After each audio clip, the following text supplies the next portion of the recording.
Bienvenue sur ma chaîne, Lucien et Rébus, où nous explorons ensemble les mystères les plus fascinants de notre monde et au-delà.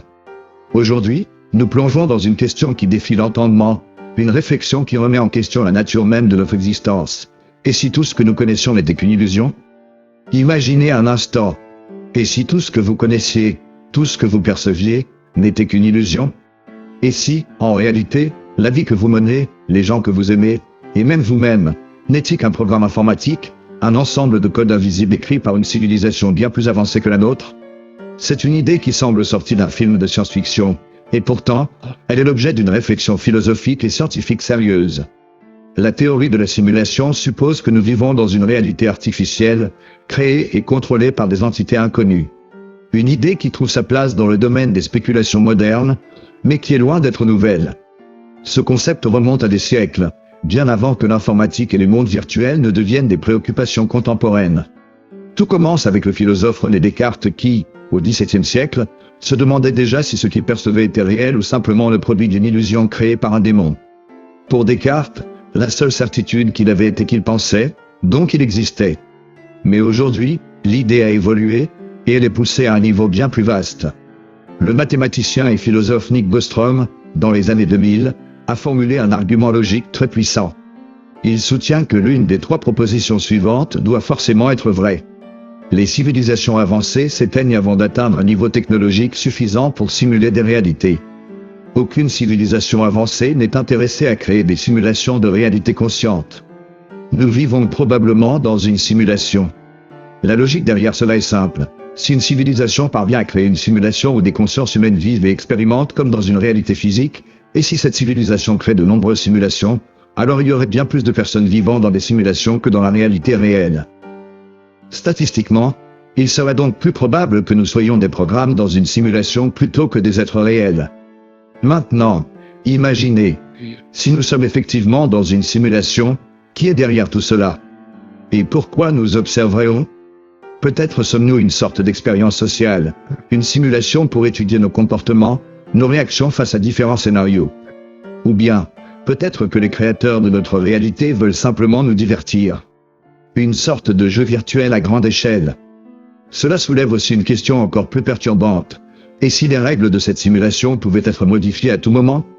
Si un programmeur décidait d'appuyer sur pause, ou si une anomalie dans le code entraînait un bug dans la matrice, comme ces moments étranges où vous avez une sensation de déjà-vu ou quand quelque chose d'inexplicable se produit. Un bug dans la simulation? Un dysfonctionnement dans la réalité qui nous entoure? La réalité virtuelle d'aujourd'hui, bien qu'encore primitive par rapport à ce que pourrait offrir une civilisation avancée, nous montre que la frontière entre ce qui est réel et ce qui est simulé devient de plus en plus floue. Qui peut vraiment dire que les mondes virtuels ne deviendront jamais aussi détaillés et immersifs que notre propre monde? Un jour, les simulations pourraient être si parfaites qu'il serait impossible de faire la différence entre la simulation et la réalité. Pensez aux technologies comme l'intelligence artificielle et les mondes immersifs. Imaginez un futur où l'intelligence artificielle est capable de créer des univers aussi complexes et vivants que celui dans lequel nous évoluons aujourd'hui. Est-ce que nous serions capables de reconnaître cette illusion? Ou même si nous en avions conscience, comment réagirions-nous? Accepterions-nous de continuer à vivre dans cette simulation, ou chercherions-nous à en sortir, à briser le code qui nous retient? Et si, en réalité, tout ce que nous faisons, toutes nos décisions, n'étaient que le fruit d'un programme préécrit, une suite d'algorithmes? Peut-être que les choix que nous croyons faire librement sont déjà décidés depuis longtemps. Et ce sentiment de liberté, d'indépendance, n'est en fait qu'une illusion de plus, soigneusement orchestrée par les créateurs de cette simulation. Alors, pourquoi ce sujet nous dérange-t-il autant? Pourquoi une idée aussi absurde, à première vue, nous perturbe-t-elle au point de remettre en question notre propre existence? Parce que, dans le fond, la notion de réalité est la base de tout ce que nous connaissons, tout ce qui nous définit. Si la réalité elle-même est une illusion, alors tout ce qui nous entoure, les relations, les expériences, les émotions n'est qu'un programme. C'est un trou noir intellectuel dans lequel il est difficile de se plonger sans perdre pied.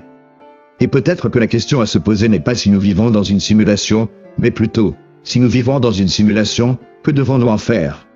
Devons-nous chercher la vérité à tout prix, quitte à détruire notre perception de la réalité?